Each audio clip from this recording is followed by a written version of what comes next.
Bonjour à tous, bienvenue pour une nouvelle vidéo concernant l'actualité du Covid-19 pour les entreprises. On va démarrer avec un thème pour le désamiantage, des précisions de la DGT sur les combinaisons et le temps de port des APR, appareils de protection respiratoire. Alors il y a eu beaucoup de demandes là-dessus et c'est pour ça que la DGT a fait une réponse officielle. La question est la suivante. Dans un contexte de tension sur l'offre d'équipements de protection individuelle permettant d'assurer la protection des travailleurs contre le risque amiante, est-il possible d'utiliser des combinaisons avec des coutures bordées ou même simplement cousues et soudées? Donc pour rappel, par rapport à la réponse, il démarre avec ça, la DGT. Les combinaisons que nous devions porter, donc c'était des combinaisons de protection à usage unique avec capuche de type 5, aux coutures recouvertes ou soudées.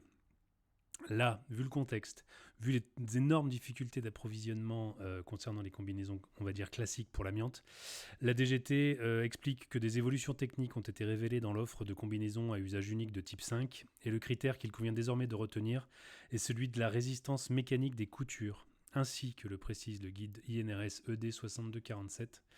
Cette résistance mécanique doit être de classe 3, que les coutures soient soudées, bordées ou cousues.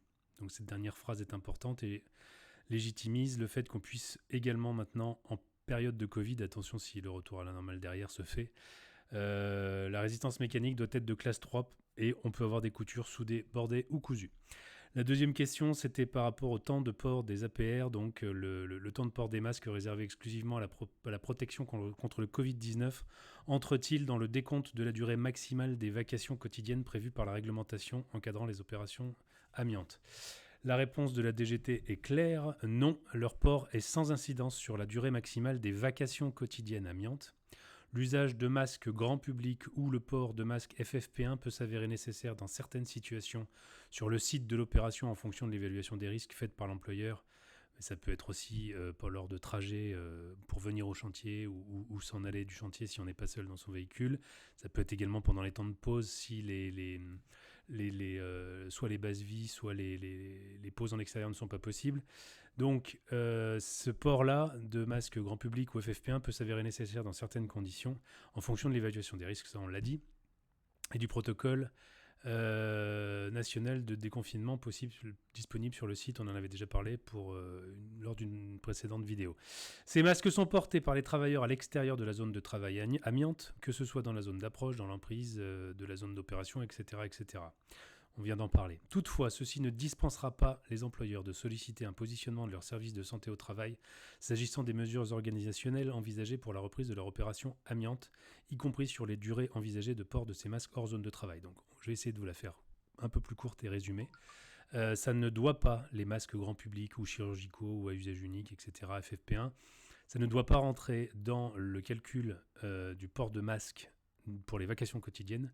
En revanche, on rappelle que le temps de port des masques grand public est limité à 4 heures, durée au-delà de laquelle il faut procéder au changement du dit masque.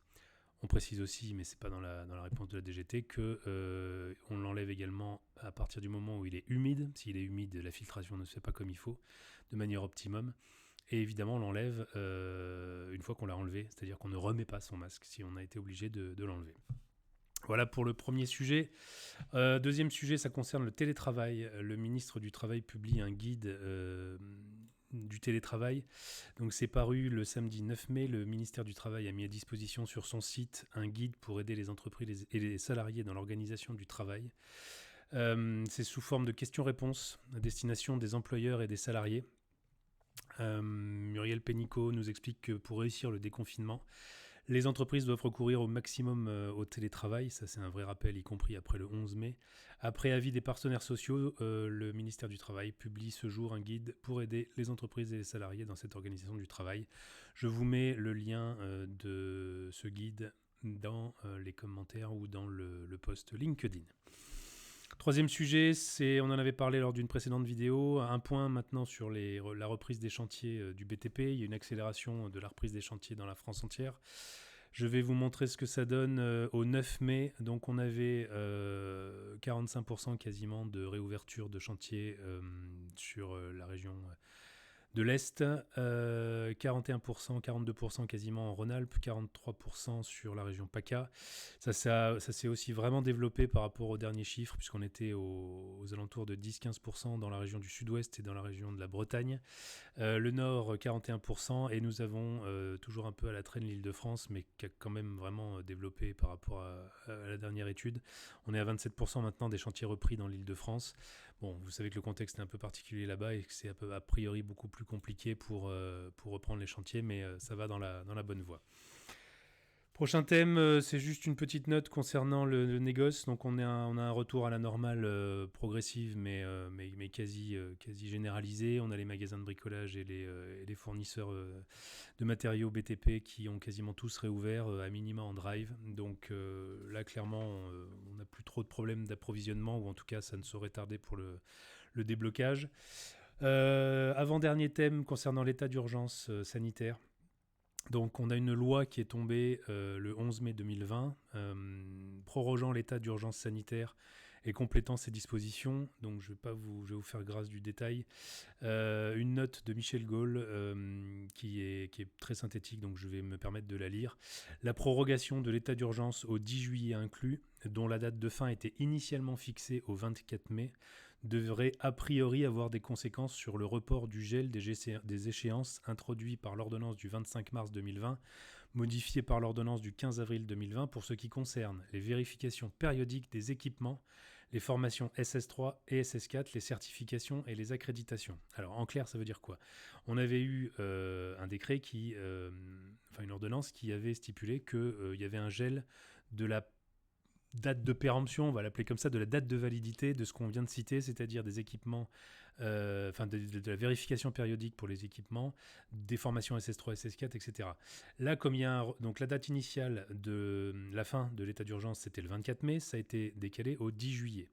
Donc ça aurait normalement pour conséquence, j'ai bien aurait parce que ça n'est pas encore officiel, pour conséquence du fait que le report pour tout ce qu'on s'est dit, le report des vérifications périodiques, des formations, etc., était donc fixé au 24 août 2020. Ça devrait être repoussé, du coup, par mécanique, au 10 octobre 2020.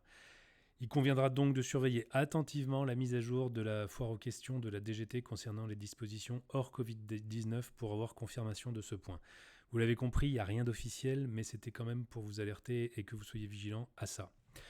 Dernier point, ça concerne l'assurance maladie qui a écrit des recommandations pratiques pour les maîtres d'ouvrage, les maîtres d'œuvre, les SPS et les entreprises du BTP.